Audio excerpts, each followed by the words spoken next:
Hi friends, kitchen cook चॅनलला तुमचं खूप खूप मनापासून स्वागत आहे। तर आजची आपली रेसिपी आहे कारल्याची भाजी आणि मी आज कारलं थोड्या वेगळ्या पद्धतीने बनवणार आहे।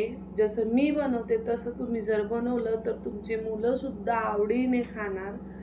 तर इथे मी पाव किलो कारलं घेतले, त्याला कापून घेते।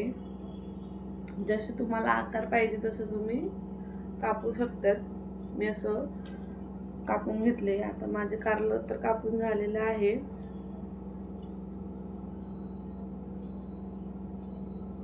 आता मी मीठ टाकणार आहे त्याच्यामध्ये, अर्धा चमच मीठ टाकले आणि ते चांगलं मिक्स करून घ्यायचं। आणि मी इथे 2 तास झाकून ठेवलेत आणि इथे कांदा घेतले कट करायला।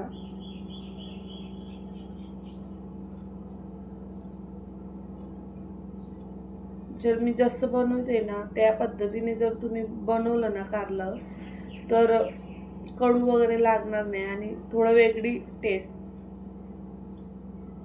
तर मी इथे कढई ठेवले, 2 पळ्या तेल घातलं आणि कारल्यांना ना मी स्वच्छ धुवून घेतलं होतं आणि ते टाकले आपण, सांगायचं राहिलं होतं।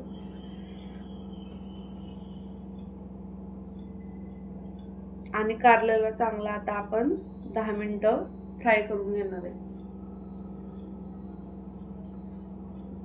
बघा, कारलं एकदम व्यवस्थित फ्राय झालेला आहे। मी 10 मिनिटं फ्राय करून घेतलं। आता आपण कारलं काढून घेणार। अजून मी त्याच्यामध्ये 2 पळ्या तेल टाकले, फोडणीला टाकलं मोहरी आणि लसूणाच्या पाकळ्या घेतलेत 8 ते 10, त्याला चांगलं ठेचून घेतलं, ते घातलं। 1 मिनिटभर परतून घ्यायचं। बारीक कट केलेला कांद्याला चांगलं परतून घ्यायचं सोनेरी रंग येऊपर्यंत।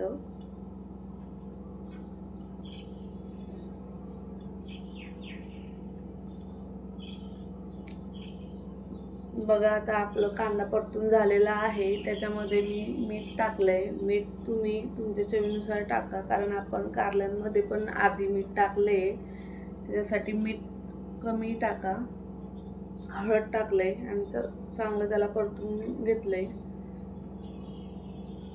1 चम्मच मिरची पावडर तुम्ही कमी जास्त करू शकता चवीनुसार। 1 मिनिटभर परतून घ्यायचं आणि जे कारलं फ्राय केलं होतं ते टाकलंय, चांगलं मिक्स करून घेते।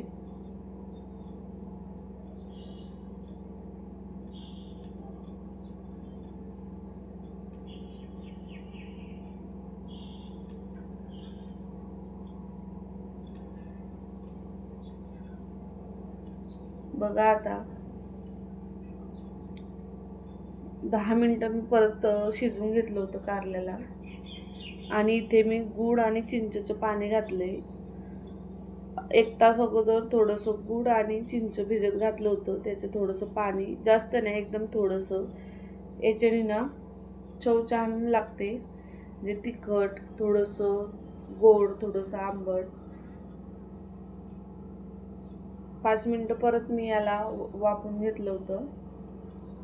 आता आपण घालणार आहोत शेंगदाण्याचं कूट।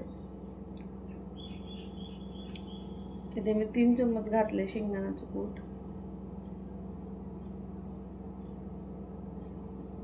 तर तुम्ही नक्की ही भाजी ट्राय करा। तर बघा, आता आपली भाजी तर रेडी झालेली आहे। तर जर माझी रेसिपी आवडली असेल तर लाईक करा, शेअर करा, सबस्क्राईब करा। थँक्यू, धन्यवाद। भेटू आपण पुढच्या व्हिडिओला। तर बाय।